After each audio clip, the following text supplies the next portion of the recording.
ছিলেন রাজশাহী রাজশাহী তো কেমন লাগছে চ্যাম্পিয়ন হয়েছে? সব শেষে অন্যরকম অনুভূতি সেই রকম মজা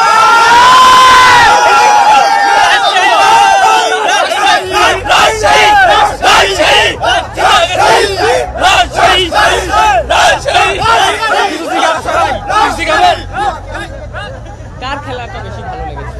অবশ্যই রাজশাহী কোন প্লেয়ার? প্লেয়ার বলতে গেলে তানজিদ তামিম শান্তর ক্যাপ্টেন্সিটা কেমন লেগেছে আসর জুড়ে? ভালো হয়েছে যেহেতু আমরা বিজয় হয়েছি সেহেতু তার প্রশংসা করতেই হয়।